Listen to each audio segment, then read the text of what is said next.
यह झारखंड में क्या हो रहा है भाई? किस ओर जा रहा है हमारा राज्य?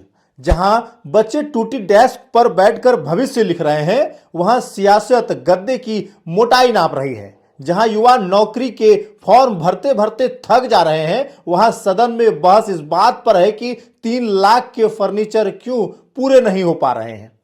बजट सत्र के दौरान देवघर के विधायक सुरेश पासवान ने अपने सरकारी आवास के लिए फर्नीचर मद में दी जा रही 3 लाख रुपए की राशि को बढ़ाकर 10 लाख रुपए करने की मांग रख दी है। उनका कहना है कि उपलब्ध राशि पर्याप्त नहीं है और उन्हें बेंच पर सोना पड़ रहा है। बस फिर क्या था, राज्य की राजनीति में कुर्सी और बिस्तर का अध्याय खुल गया। जरा तस्वीर का दूसरा पहलू भी सुनिए और देखिए। सरकारी स्कूल में आज भी कई जगह बच्चे जमीन पर बैठकर पढ़ते हैं। कॉलेज के छात्र पुराने हॉस्टल कमरों में पंखे की आवाज के साथ सपने बुनते हैं। प्रतियोगी परीक्षाओं की तैयारी करने वाले युवा किराए के कमरे में एक टेबल और कुर्सी के सहारे पूरी दुनिया को जीतने का हौसला रखते हैं। उन्हें तो कोई फर्नीचर भत्ता नहीं मिलता, फिर भी वे शिकायत कम और संघर्ष ज्यादा करते हैं। इधर सदन में तंज भी कम नहीं चले। विधायक जयराम महतो ने कटाक्ष करते हुए कहा कि अगर 3 लाख रुपए में फर्नीचर नहीं हो पा रहा है तो मोटी दरी बिछाकर सो जाना चाहिए। यह बयान जैसे ही बाहर आया, लोगों ने कहा राजनीति में अब बहस नीतियों पर कम, गर्म गद्दों पर ज्यादा हो रही है।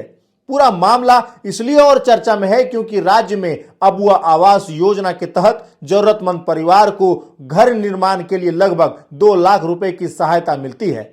उसी राशि में नींव, दीवार, छत सब कुछ खड़ा करना होता है। महंगाई की मार के बीच कई परिवार सीमित संसाधनों में अपना आशियाना तैयार करते हैं। ऐसे में जब सिर्फ फर्नीचर के लिए 10 लाख रुपए की मांग उठती है तो सवाल उठना स्वाभाविक है।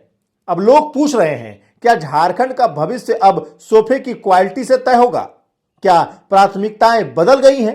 क्या जनप्रतिनिधियों की सुविधा पहले है और जनता की जरूरतें बाद में? समर्थकों का कहना है कि विधायक जनता से मिलते हैं, बैठकें करते हैं और इसलिए उन्हें व्यवस्था आवास मिलनी चाहिए। ठीक बात है, लेकिन आलोचकों का तर्क है कि जब राज्य का युवा बेरोजगारी, शिक्षा संसाधनों और प्रतियोगी परीक्षाओं की अनिश्चितता से जूझ रहा है, तब यह मांग जनता के मन में चुभन पैदा करती है। व्यंग तो यह भी चल रहा है कि झारखंड में अब विकास का पैमाना यह हो गया है कि किसके कमरे में कितना कुशन है। लेकिन असली सवाल यह है कि क्या यह बस राज्य की दिशा तय करेगी या फिर यह एक ऐसा मुद्दा बनकर रह जाएगा जिस पर कुछ दिन चर्चा होगी और फिर सब कुछ सामान्य हो जाएगा। झारखंड युवा राज्य है, यहाँ के किशोर और युवा इसके भविष्य हैं।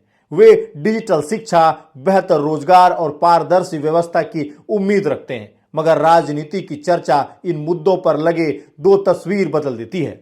अगर राजनीति की ऊर्जा इन मुद्दों पर लगे तो तस्वीर बदल सकती है, लेकिन अगर बहस सुविधाओं की समस्याओं में सिमट गई तो जनता सवाल जरूर पूछेगी। तो भाई आप बताइए, यह राज्य किस ओर जा रहा है? क्या 3 लाख कम है या 10 लाख ज्यादा? क्या सादगी ही असली नेतृत्व की पहचान नहीं होनी चाहिए? क्या छात्र और युवाओं की आवाज को ज्यादा जगह नहीं मिलनी चाहिए?